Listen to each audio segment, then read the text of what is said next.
My husband had been admitted to the hospital because his vocal cords were paralysed. He subsequently, about 2 days later, was lost for 20 minutes on the ward, and when he was found, he was in cardiac arrest. He was resuscitated, but obviously it had been a long time, so he suffered massive brain damage, and it was decided, he never regained consciousness, and it was decided that it would be best to take him off the life support. While he was going through the end of life process, our nurse put a cap on his tracheostomy, which obviously blocked his airway, and he died. As a result of this, there was a huge police investigation and obviously a hospital investigation, but I was, to my mind, completely ignored by the hospital, as he died in the March, and my first contact from the hospital was in the August. And there was lots of what I can only call mistakes were made, in that I wasn't involved in the writing of the report. I didn't see the report till the October, and I'd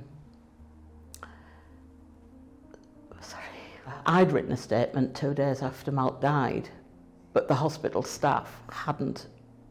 So that held up the inquest for about 6 months.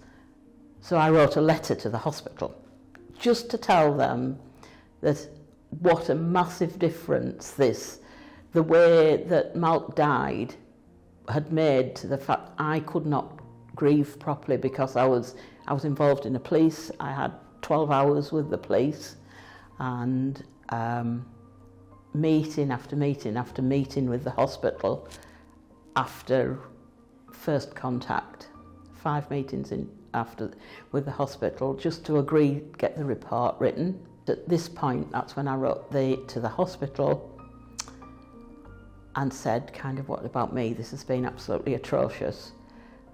And that letter was given to somebody in patient safety, and suddenly somebody started to look after me and helped me massively through everything. That collected helped me with the statements, read the statements to me when they were collected in at the hospital. Then I had a meeting with the nurse who'd put the cap on, and for me that was a really big point, because it showed me she was, although I didn't want her to be in a mess, she absolutely was in a mess, and it showed me that somebody really, really cared, which previously I hadn't felt that they had.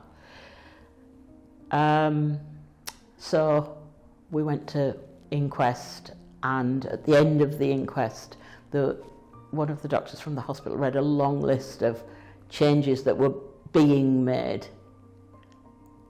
and it meant that nobody else would ever be treated, and that, like I was, and that was important to me. That's what I wanted to happen. It took a year, but once the hospital had picked up and decided that they were going to support me, it was done really, really well. And the meeting with the nurse that I would have never expected, surprisingly, was a massive turning point for me, because she was the one that really showed me that people at the hospital really cared. Up until then, I'd felt that Malc had died and everything had just gone on as normal at the hospital, and nobody had been affected by it. Things happen that shouldn't happen. We're human beings, that's always going to happen.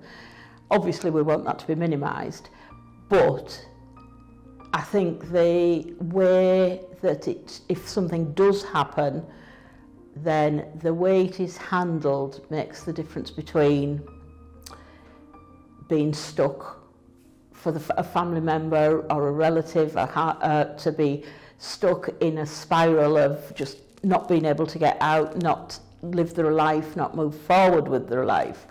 But once patient safety are involved, and if it's handled correctly, it kind of allows you to step forward and start living the rest of your life.